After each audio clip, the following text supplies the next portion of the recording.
But this is the spot here where I'm going to start creating this cottage garden. It's a very romantic garden. It's going to be very colourful, quite scented. Hollyhocks. Oh, this is so exciting. Oh, it feels so good to be out here. So satisfying. I am a sucker for a nest. This isn't a piddly little nest. Oh, no, no, no. Life doesn't get any better than this. I'm not doing anything anymore unless it's fun. Too old for that.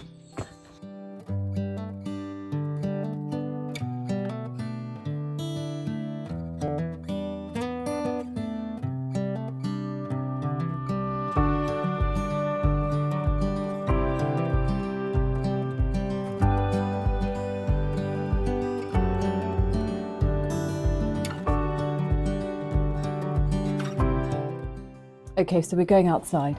It is a glorious, yet rather chilly January day. We're at the end of January and I have something really exciting to show you. This year I am creating a cottage garden here in my garden in West Sussex, and I would love for you to join me and go through each and every stage of the process with me together. This isn't the first garden I've ever created, but it is the first garden that I've created here. It's taken me a long time to get my head around this because I'm opposite a deer park. And if there's one thing that deers love, it's a good old munch on somebody else's garden.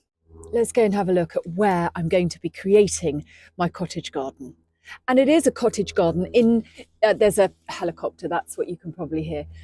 It is a cottage garden in two ways. A, I live in a cottage, so it will be a garden in a cottage, but B, I'm going to create a quintessential cottage garden. So it won't really be formal in any way. It might be quite sort of rambling, lots of quintessentially English cottage garden plants. I've got some criteria for this project.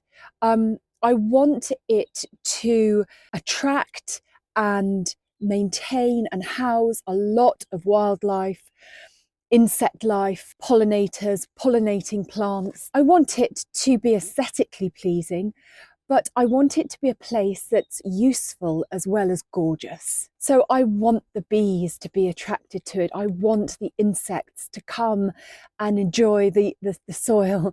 I want all of the beetles and the bugs. I want to grow flowers that I can cut and bring inside.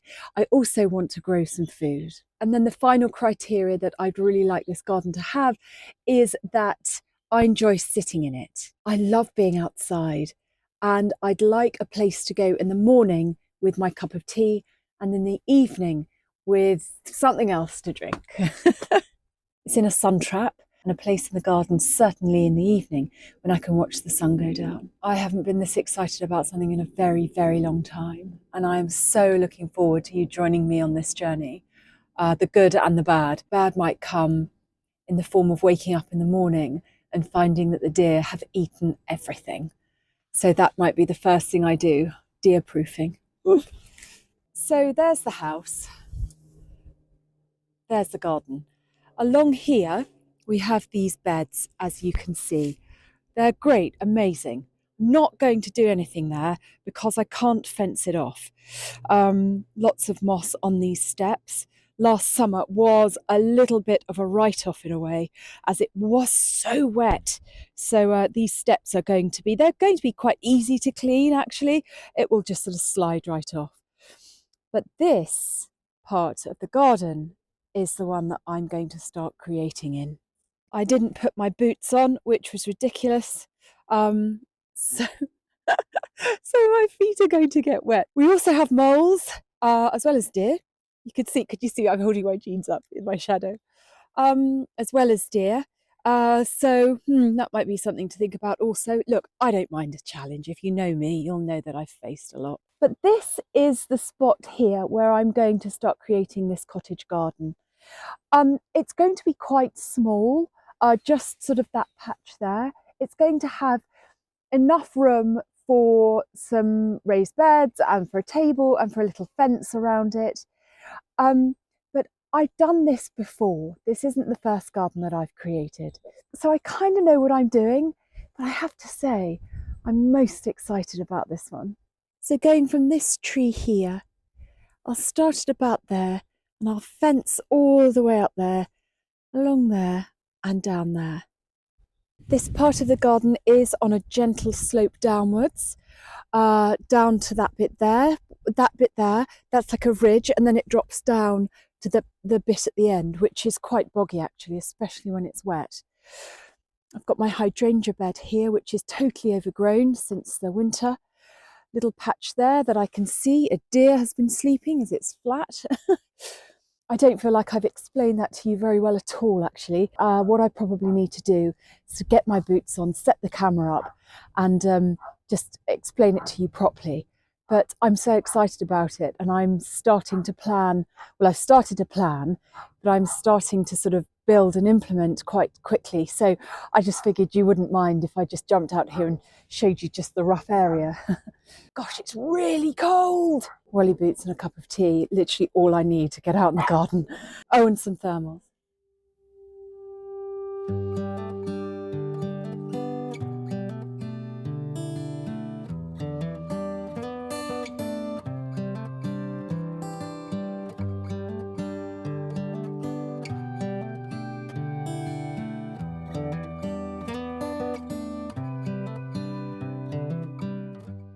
There's absolutely nothing like the first smell of hyacinths in the home at this time of year. They're syrupy and sweet and just, you know that spring will be on its way very soon. And I'm really looking forward to it this year.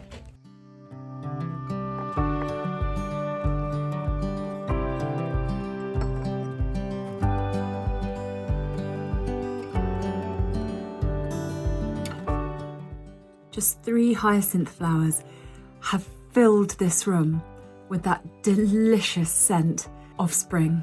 Weather-wise, calendar-wise, it might not be here just yet, but this smell reminds me that it's definitely on the way. I might move around the house with my little hyacinths, just take it with me wherever I go. I won't actually do that, but I feel like it.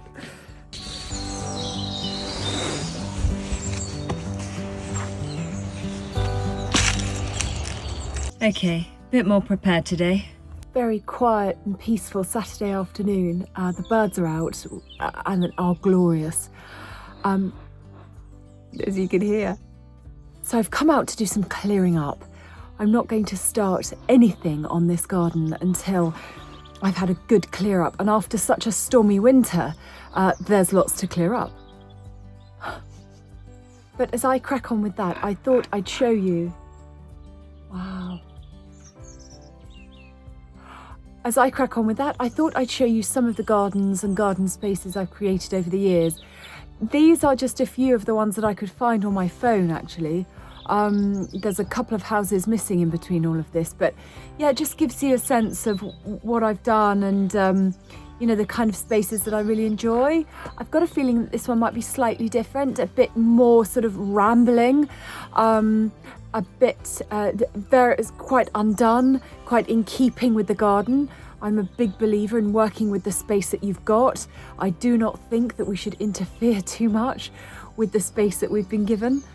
I think we should try and create around it and with it and in harmony with it. And that's exactly what I'm going to try and do.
I've come back in from the garden as it is bitterly cold out there.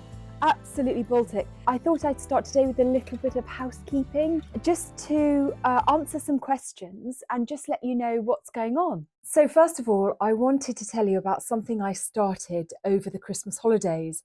I took a few days off actually, and it was very much a lull in between Christmas and New Year, betwixtmas, and then a few days after that when we got into the new year before it all started going bonkers again. And in that time, and I do this, my creative juices start flowing and I suddenly get into the zone. And that's what happened just this past month or so. I just started to do some research around the content that I create here on this YouTube channel.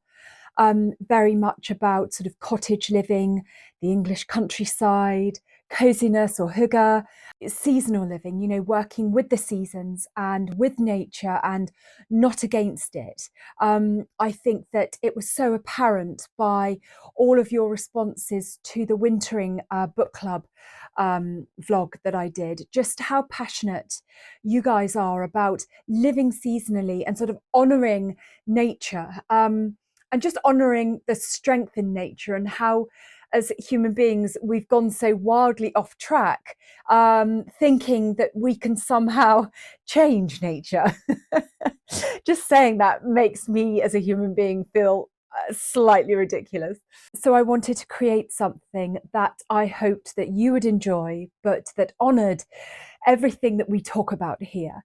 So what I've done is I've created a mini course. The title of the mini course is called Seasonal Living, bringing a cozy cottage vibe to any home. It covers the 4 seasons and just about how embracing that seasonality and the changes in seasons can add such warmth and can just transform the atmosphere in your home. I know that this cottage is so different at Christmas than it is on a June evening where the sun is streaming in. But I also know that every home I've lived in, because I haven't always lived in a cottage, I've wanted to tap into how those seasons make me feel as a human, but also translate to how I behave and live and cook and eat and decorate and entertain at home. So this is really just about gauging interest, because I don't want to create something that you guys just are not interested in.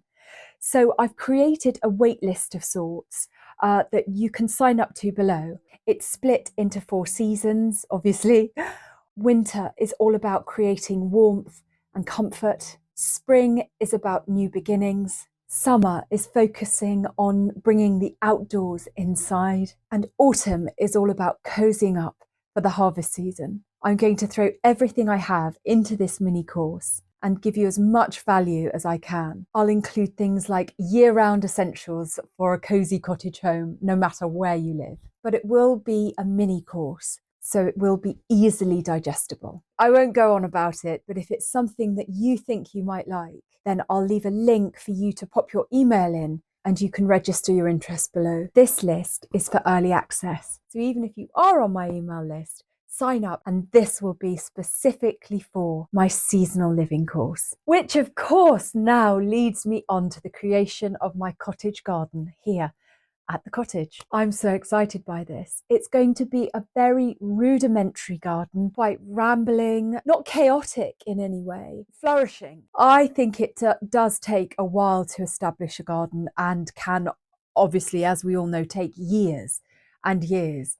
I do think there are some quick wins, which I'm certainly going to employ this year, as I want to see some fruits of the labour, but I wouldn't be able to grow apple trees and harvest apples, you know, this year from saplings.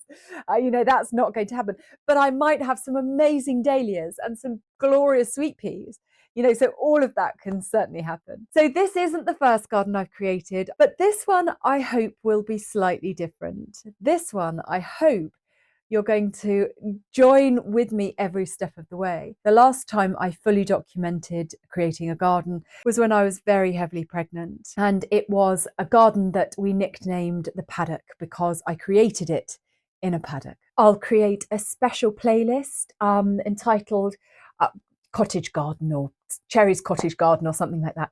So you can always refer back to all of the chapters in this creation and all of the tips or the guides or anything that I do when it comes to gardening here at the cottage. Speaking again on trying to find content, I realise that I tend to put lots of projects into one vlog or into one video. And I thought what I might do is begin to sort of extract each project. So maybe a craft project or a decorative or garden or recipe project.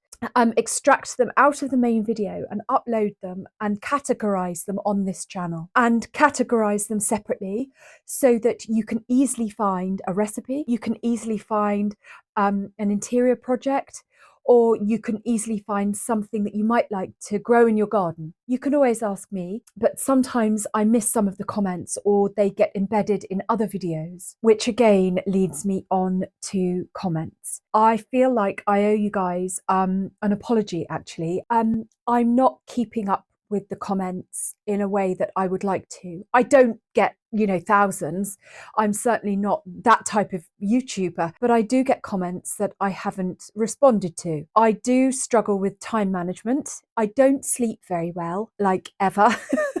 But what I do manage to do is eventually catch up with them. And it's usually by the time I've put another video out, which doesn't sit well with me at all. I'd like to be more organized than that. I want to have conversations with you guys. I want you to know that each comment that you leave is incredibly valuable to me. And I value what you have to say. And I find it so interesting and deeply human. So maybe I didn't think that anyone would ever comment when I started back in the autumn, and this wouldn't be a problem. But I don't want to just heart it and walk away. I don't want to just go, oh, thanks so much, and just walk away. It's not that. I read them and I just start thinking about them. And then I start thinking about the response. And then maybe I get a call or I have to go and and you know the story. And I thank you for your patience. Talking of book nooks, our next book, which is Demon Copperhead by Barbara Kingsolver, will go through at the end of February or nudging towards the end of February. I've started it. Now, I know nothing about this, pure fiction, Pulitzer Prize winning.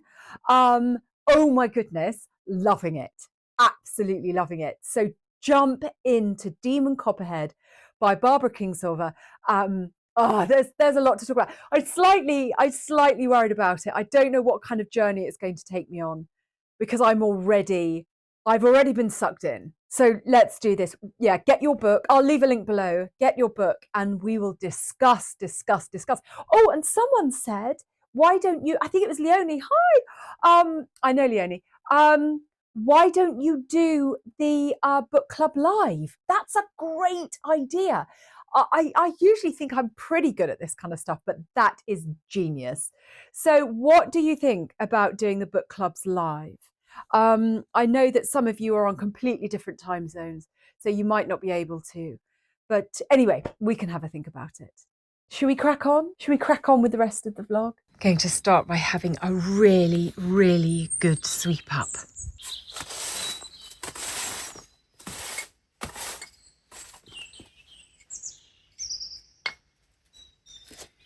This is really handy, actually.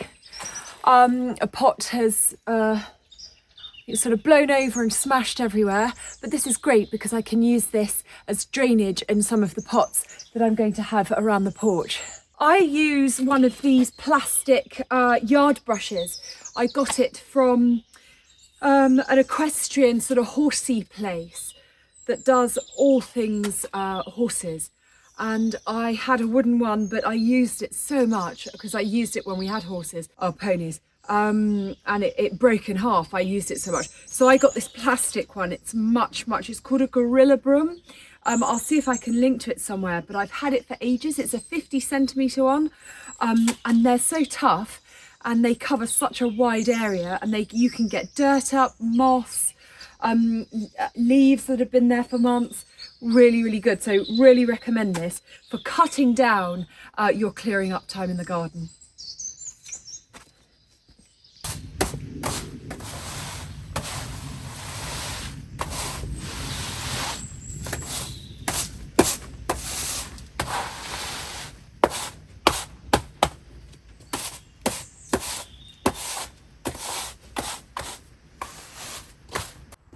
Feels so good to be out here.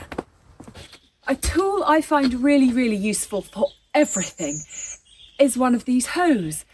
This, oh my goodness, this has got to be at least 80 years old. It was inherited from a granddad, and I use this all the time. It's brilliant, but I'm going to use it today to sort of scrape off some of the moss that's grown on the stone over the winter. These will all need to be jet hosed because they're really slippery at the minute, but I want to make that process easier because it's really messy and takes like most of a morning, by getting rid of some of the moss first.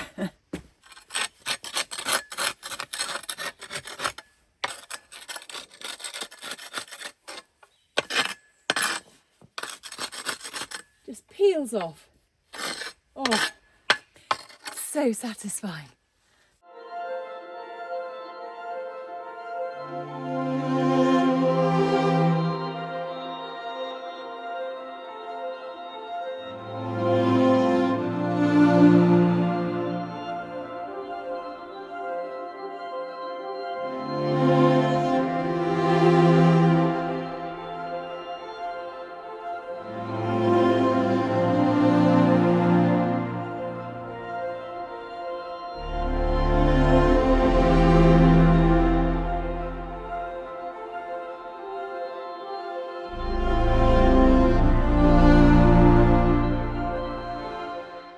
So as if this place couldn't get even more perfect.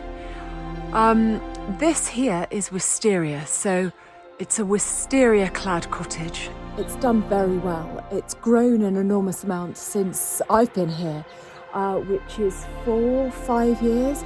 There's a nest from perhaps last year or the year before. I think that was wood pigeon actually, because, yeah, in fact I know it's wood pigeon because they used to fly out and absolutely frighten the pants off of us. But it's a beautiful, solid wisteria that has just been trained long before I got here, up and along. And it got a bit bonkers and went up into the guttering, but was pruned back really hard last spring and last autumn. I cannot wait to show you how beautiful it is. Started to rain. I'm not a fair weather gardener, but I've been out here for a while now and it has started to rain. I am quite cold, but I thought it might be a really good opportunity to show you some of my gardening books. Most of them, if not all of them, are vintage books that I got from charity shops. The best find in the world. And also to show you some purchases that I've made for the garden this year from some of my favourite gardening sites. It might just inspire you if you're thinking of doing yours. And this is for container gardening, for small space gardening, for annual gardening and perennial. There's no gatekeeping here.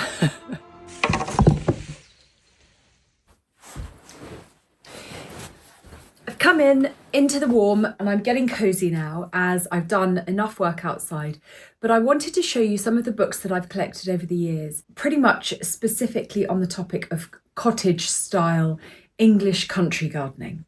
But my one piece of advice when it comes to gardening books, as you'll see from this pile here, is to raid your charity shops. Go to every charity shop in your area, especially the ones that maybe aren't frequented that much or don't often have, the good stuff. Because that is, in my experience, where you will find the most interesting books. Every one of these books that I'm about to show you, apart from one, was found in a charity shop. I have had them for years. I don't know what it is about books from a long time ago, but they were detailed, they're thorough in their methods and approaches, written by absolute experts. You can't get much more expert than Vita Sackville-West when it comes to gardening. So let's start at the beginning. Cottersbrook, an English kitchen garden. This was given to me as a gift. and it was given to me by an interior designer called Emma Wood, and she's a friend of mine, and she actually designed the deli, and she gave me this when, I think it was when the deli opened actually, and when I moved into here, which was around the same time. That was a bit of a bonkers time. But this is all about Cottersbrook, which is a rather famous garden. Cottersbrook Hall, look, the garden guide, 50p. It's perfect, and it takes you through an entire year at the Cottersbrook kitchen garden. And as I want to grow food, this is going to be perfect. It starts with pruning in January and then moves right through to the glory days of July and August. Then, of course, we've got Vita Sackville West, the illustrated garden book. I've been to Sissinghurst, which is where she would garden, and it was quite extraordinary. Absolutely loved it. You've got things, I just turned to this page, gerberas in pots, which is brilliant. I might grow, and I have done before, gerberas in pots this coming summer. Small irises. Irises are fantastic for that English country garden. You know, bearded irises are wonderful. Again, this is broken down into seasons. Gardening is all about seasons. You can't do something that's meant to be done in January. You can't do it in July or August. You have to work with the seasons in gardening, and I know that you know that, but that's why I like the books that are broken down right throughout the year, because you can dip in and out depending on where you are at the current time, and just sort of glean wisdom and hints and tips, and it's perfect. Let's move on to how to make a wildlife garden. So as I said at the start of this vlog, I wanted this garden to attract heaps of wildlife. So that will certainly be a consideration when I look at, you know, the planting and the flowers and when it's planted, how it's planted. And again, this book, let me see when this was first published. This was 1985, so I was 10. So here I am, sat here with this amazing book still. Hedgerows and climber covered screens. That's perfect for me. I'm going to be growing climbing plants all over the place, just to maybe hide some of the minimal fencing that I'm going to put in, to maybe cordon off little areas, little nooks where I might put a bench, garden ponds and other wetlands. I'm not having a pond, but these sorts of books contain so much knowledge and so much value. Another one here, The Complete Book of Gardening. I know that there's going to be so much in here. Look, I've just opened this. Garden ornaments and furniture. Got pergolas and dovecotes and birdhouses. Oh, there's so much. You could just sit here with a cup of tea and pour over them. Let's get to my 3 favourites. Actually, no, 4 favourites. English country gardens. Oh, I don't know if you can see them. Ethna Clark and Clay Perry. Oh, they're just my favourites. But look at this. You've got this amazing, this again broken down into seasons, or mid-seasons. You've got early summer here, and then it leads into midsummer. It's just so inspiring. They go around, they do a tour of various English country gardens. They impart their wealth of knowledge from real gardeners. So real people who have actually done this. So you're by buying these little books, how much is it? Usually it's written in pencil somewhere, I'm not sure. But you're buying into generations of gardening knowledge when you find these old books in charity shops. I've also got here The Integrated Garden. I have found this so helpful in the past. The subtitle is The Complete Guide to Growing Fruit, Herbs and Vegetables with Flowers. I mean, if that isn't a recipe for a potager, I don't know what is. And I'm so excited to dive into this one. Oh, I just love them all. We've got vertical gardening, as I'm certainly going to be growing up the side of the house there and using as much space as possible. Vertical gardening is perfect if you are in a smaller space, because you can put everything into pots and just grow them up the sides of your walls, your house, fences, anything like that. Definitely use height and use any surface that you have. This was 99 pence many, many years ago. And then the one that I really like to sit down with a cup of tea, and the one that my mum had when I was growing up, is of course The Country Diary of an Edwardian Lady. Look, I don't think we're wafting around the garden in dresses and hats and things like that. And it does hark back to a simpler time when people were less busy. And I know that you can romanticize that. Just a slice of England at that time. There were good bits and there were bad bits. This is all the good bits. It's an innocent little book. And it's very sweet. So I would certainly recommend going into a local charity shop or any thrifty bin and trying to get some of these old gardening books. You will not find more knowledge than you will in these books.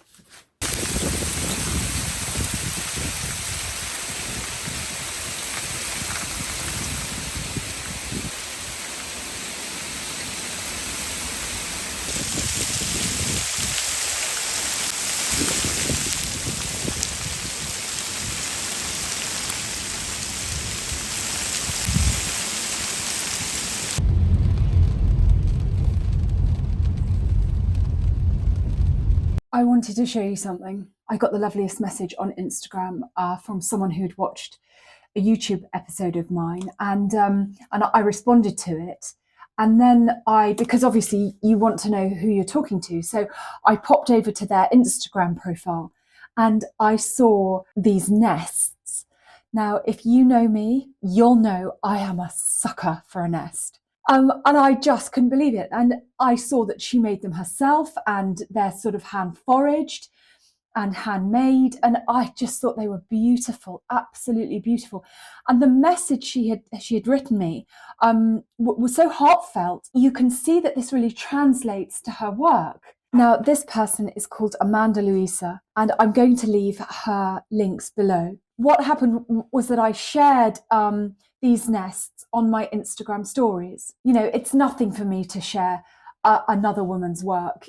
I don't understand people that don't do it. They were beautiful, and she had moved me, and these nests had moved me as well. Beautiful. I just wanted other people to see them. It turns out someone else did see them, and an amazing shop keeper in Petworth has ordered some. But I also got a package in the post from Amanda the other day. It came in this box, beautifully, safely packaged. I got to the deli and the girl said, "Oh, you've got a parcel," you know, which is always lovely to hear. An absolutely glorious note left for me. And look, I haven't even unwrapped it yet. It's a nest. Oh, let's unwrap it together. I am so in love with these. I just want to preserve it forever. You're so clever. Oh my word. This is beautiful. Look at it. Look at it. Oh, it's magical. Oh, Amanda Louise, I love it. Look at this. And it's enormous. Look. This isn't a piddly little nest. Oh, no, no, no. Oh my gosh, I'm so touched. Thank you so, so much. Look at this. I shall absolutely treasure this forever. But this wasn't the only thing in there. I've got to show you this. I think she knows me. Look at this. Yorkshire tea. And Yorkshire brack. Oh my gosh, look at that. Tea and cake. Tea, cake and a nest. Life doesn't get any better than this. Thank you so much. I can't tell you how touched I am. It's just amazing. I will leave all of Amanda Louise's links below. Please do check out these nests. It's an exciting time. I've given myself the month of January off from planning at the deli because we're doing so much moving about and decorating and changing of systems and all of the sort of the grunt work. But I'm starting to think about my Easter and spring windows. And that's a glorious time to be decorating. So I certainly am very much looking forward to getting behind all things Easter. And this has just inspired me no end.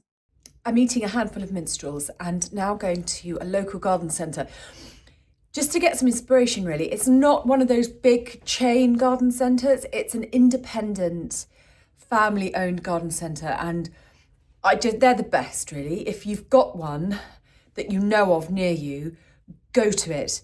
I find that with the chain garden centres, everything is the same. You see the same plants again and again and again. In these sort of more independent style, even if they might be smaller, and certainly the range or the variety of plants might be smaller, you'll get more interesting plants. And the knowledge that you'll find there is second to none. Come with me to Rotherhill Nursery. It's amazing. I love it.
It's Sunday morning, it's bright, the birds are out, the sun's over there, it's absolutely perfect. And it's really cold as well, which is quite nice for February. I'm going to a garden later on today as part of the NGS, which is the National Garden Scheme. These are just great events where the owners of the garden open up their gardens to the public. You have to apply to have your garden accepted, so I think it's quite an honour, but I'm really looking forward to it. It's just a walk away from here, so I'm just going to walk down. But I forgot to show you what I got at Rotherhill Nursery yesterday. So I thought I'd show you because this is really, well, just the start of this lovely cottage garden project that I'm leaping into right now. So you'll see the kind of theme of it, or the direction that I'm going very, very quickly. I'm starting off here with cornflowers. These are just absolutely wonderful. I'll try and put a picture here, but I think you know what cornflowers are. They're wonderful for bees, honeybees as well. They're wonderful pollinators, but they're a gorgeous, gorgeous, gorgeous cut flower, and just one of my favourites. I've tried to grow them from seed before and it's never ever worked out for me. So I bought this, it's been overwintered. I don't know where it's going to go just yet because it's not been built, but I'm looking forward to watching that one grow, that's for sure. What's next? No surprise here at all. Hollyhocks. Oh, this is so exciting. They are a double salmon. They have those wonderful clumps of really tight flowers growing up the stem. I'm excited by the colour of this. I am working with colour in this garden initially, certainly for the first year. So right now we've got this combination of cornflower blue and salmon pink, which is, it's very traditional. It's quite evocative of those old English country gardens. And then some overwintered sweet peas. Aren't they glorious? So I've grown sweet peas from seed, not every year certainly, but I think the first time I grew them was about sort of 17, 18 years ago, and I found them, they really do sing for their supper. I found them quite easy to grow and they're really forgiving actually. You can train them over a trellis if you get the really tall ones. you can put them so close together so that you get this mass of sweet peas. I've done that before. I've trained them up fences. I've trained them around other plants even. Sweet peas are amazing. They're lovely as a cut flower, and I'll try and put some pictures in of my sweet peas over the years, although I might have to do that in another video. Now, I've actually already ordered some sweet pea seeds. So I will do some, I will grow some from seed. So I'm looking forward to those as well. Can you see the direction I'm going into? We've got hollyhocks, cornflowers, sweet peas. It's a very romantic garden. It's going to be very colourful, quite scented, great for cut flowers. And yeah, I'm excited. It's a nice start to the year. Well, not to the year, but certainly to February. I'm going to sign off now because I'm going to this garden. But thanks so much for joining me today. I am so looking forward to going through this together. I just think it's more fun. I'm a very sort of social person, and so no matter what I'm doing, I'll just invite everyone along. Sometimes that works out, sometimes it doesn't. I'm hoping it works out in this case. But I'm looking forward to growing this garden with you. If you have any thoughts or comments or advice or hints or tips, leave them in the comments. This is not a one-sided conversation, it's a dialogue, and I am thoroughly looking forward to, I don't think you will ever know everything as a gardener. I mean, that goes without saying. And although I have done a bit before, I look forward to learning and having fun. I'm not doing anything anymore unless it's fun. Too old for that. Bye, have a great week.